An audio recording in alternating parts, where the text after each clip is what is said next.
안녕하세요. 라이프 파트너스 슬기로운 보험 생활 MC 박경진입니다. 지난해 보험연구원에서 발표한 보험 소비자 설문조사에 따르면 우리나라 가구당 생손보 전체 보험 가입률이 98.2%로 나타났는데요. 이 중 가구당 생명보험 가입 건수는 3건, 손해보험 가입 건수는 3.5건으로 한 가구가 자동차 보험을 포함하여 평균 6, 7건의 보험에 가입한 것으로 조사되었습니다. 자, 여러 건의 보험을 일일이 관리하기란 결코 쉬운 일이 아닐 겁니다. 저도 마찬가지거든요. 혹시라도 몰라서 또 바빠서 찾아가지 못한 보험금 받을 수 있는 방법이 있다고 합니다. 전문가분 모시고 이야기 나눠보도록 하겠습니다. 안녕하세요. 네, 안녕하세요. 라이프 파트너스 이동호 팀장입니다. 안녕하세요, 네. 팀장님. 네, 잘 지내셨죠? 네. 저번에도 좀 야무지게 보험금 챙겨갈 수 있는 내용 소개해 주셨잖아요. 먼저 전문가님, 오늘은요, 제때 찾아가지 않는 보험금의 규모가 엄청나다고 들었어요. 예, 보험 가입의 목적은 다름 아닌 보험금 수령에 있을 텐데요. 이런저런 사정으로 보험금을 제때 찾아가지 않는 경우가 생각보다 많습니다. 올해 1월 금융위원회 발표에 따르면 작년 11월을 기준으로 찾아가지 않은 보험금의 규모는 대략 10조 원이 넘는 것으로 나타났는데요. 반면 금융위원회와 생명보험협회, 손해보험협회 등이 지난 2018년 12월부터 1년간 숨은 보험금 찾기 캠페인을 벌인 결과 모두 126만 7천 건 금액으로 2조 8,267억 원의 보험금이 고객에게 지급됐다고 밝혔습니다. 그렇다면 이 숨은 보험금, 이거 과연 어떤 보험금인지 조금 설명 더 부탁드릴게요. 숨은 보험금은 보험상품 가입 후 연체나 만기, 효력 상실 등으로 발생한 환급금 중 보험계약자가 찾아가지 않은 보험회사에서 보관 중인 보험금을 가리키는데요. 숨은 보험금에는 크게 중도보험금과 만기보험금, 그리고 휴면보험금 등이 있습니다. 먼저 중도보험금은 연금 등 보험계약 만기 전 지급사유가 발생한 보험금을 말하고, 이어 만기보험금은 보험계약 만기가 도래되어 지급사유가 발생한 보험금을 말합니다.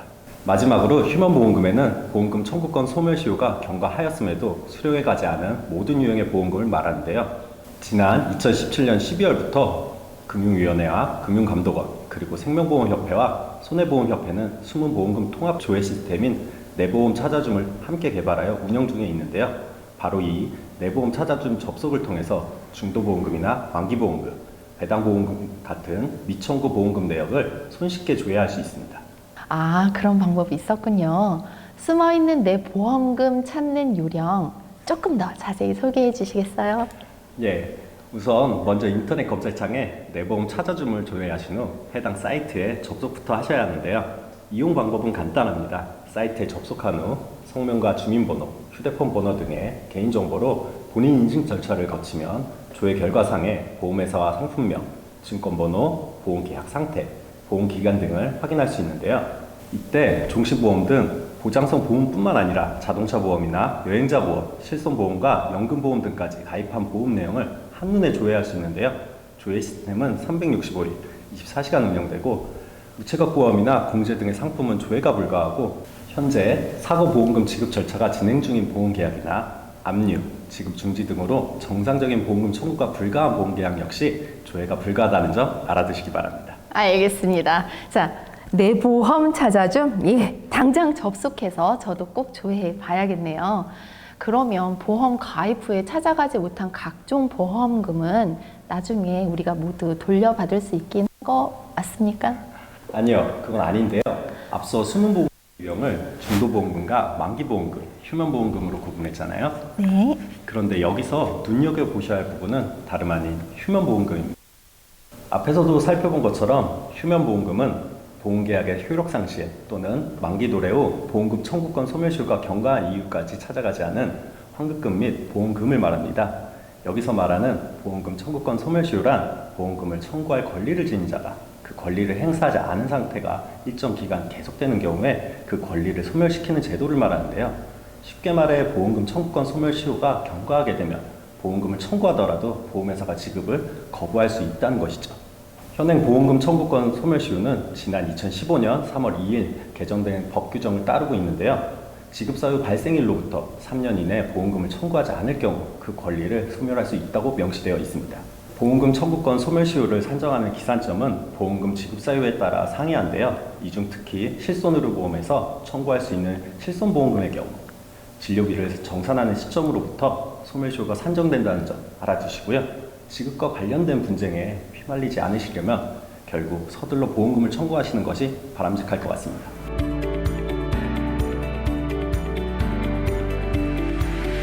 아, 근데 기억나요. 저번에도 말씀해 주셨던 청구권 소멸시효. 네, 근데 결국 보험금 청구권 소멸시효 요 경과가 되게 되면 보험금 수령이 불가능하다는 건가요? 아닙니다. 그렇다고 모든 보험금에 대하여 보험금 청구권 소멸시효 이후에 보험금이 지급이 불가한 것은 아닌데요.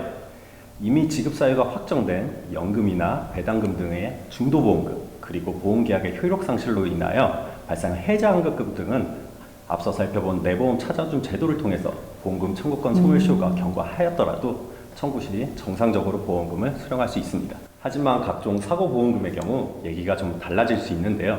중도보험금이나 만기보험금, 실효회자환급금 등은 지급사유가 이미 확정된 보험금으로 어차피 보험회사가 지급하려고 준비해둔 보험금이기 때문에 설령 보험금 청구권 소멸시효가 경과하여도 청구 시 정상적으로 보험금을 지급하지만 사망이나 질병, 사고 등으로 인한 사고보험금의 경우 보험 수익자가 보험금 청구를 하기 전까지는 보험회사 입장에서는 지급사유가 확정된 보험금이 아니기 때문에 보험금 청구권 소멸시효가 경과될 경우 보험회사 보험금의 지급을 거부할 수 때문에 질병이나 사고 등으로 치료를 받는 경우 먼저 가입한 보험에서 보험금 청구가 가능한지 여부를 따져보고 가급적 빨리 사고보험금을 청구하는 것이 바람직하다는 점 기억해 두시기 바랍니다.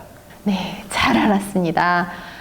가입만 해놨지 어떤 경우에 어떤 보험금을 또 언제까지 수령할 수 있을지 잘 모르셨던 분들께 오늘도 유용한 정보 제공해주신 이동건 팀장님 정말 감사드립니다. 자, 라이프 파트너스 슬기로운 보험생활 이번 시간은 또 여기까지입니다. 보험 가입 전후 사항들에 대해서 더 궁금한 점 있으신 분들은 이제 알고 계시죠? 저희 상담 전화나 톡 문의 주시면 저희 이동건 팀장님 같은 전문가 분들께서 또 자세한 상담 도와드릴 수 있으니까 연락 주시면 감사하겠습니다. 시청해주신 여러분들 감사합니다.